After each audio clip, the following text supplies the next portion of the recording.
bold bakers, we make our own ice cream here on Bigger Bolder Baking, so it only makes sense that we make our own homemade ice cream cones too.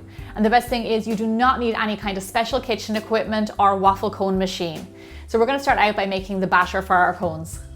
Into a bowl, we're going to add in some sugar, egg whites, milk, vanilla extract, and a pinch of salt. And then just whisk these ingredients together. To this mix, we're going to add in some sifted flour. Make sure it's sifted because it makes it nice and light. And then pour in some melted butter that is at room temperature. You know, when I like to add melted butter, I always like to melt it ahead of time, let it cool down, and then stir it in. And then just combine all of these ingredients together. Look at that, lovely and smooth. Now we're ready to cook this guy off. So we're going to cook this off straight away, but you actually can make it ahead of time, pop it into the fridge, and it will live happily in there for up to 5 days.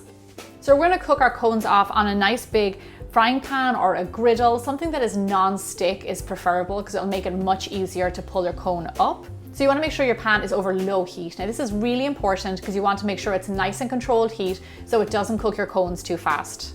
So in the middle of your griddle, we're going to put on around 1.5 tablespoons of your batter. And then nice and quickly, this is why it's important to have all of your equipment ready. Go in a big circle, and we are going to spread this out to around 6 inches by 6 inches. Now you want to work nice and fast because as you can see, your cone starts to set. Now all we're going to do is just let this sit here and cook, and you're going to start to see it go brown around the edges. The one thing I don't want you to do is go in with your spatula and start digging it up. Let it sit there, bake, and you'll know when it's time to flip it. Okay, so it's been around like maybe 4 minutes or so, and you'll see it start to turn brown. Very gently with a thin edge spatula, we're going to go in. Let's have a look. Okay, it's a nice color underneath. I'm going to start to pry this up. Now, easy does it here because you don't want to rip your cone. Okay, great. Flip it over. This looks fantastic. We're just going to give it way less time over here, like maybe a minute or so. Okay, so the other side has gotten some color. Now, this is the really important part where you move fast. You're going to take it off the griddle, and in our hands, we are going to roll it. Now, what you want to do is start on the bottom first and give that a good pinch. And then we are going to roll it all the way around like this. Now, do you hear it crisping? Once you take it off the heat, it crisps up straight away. So you do have to work fast, and then you're going to end up with a beautiful homemade ice cream cone. Check that out. Oh, it smells delicious, really full of vanilla. So once you have your shape, you can put it on a tray, let it go cold, hang out, and you can continue cooking off the rest of your batter. In no time at all, you will have gorgeous homemade ice cream cones.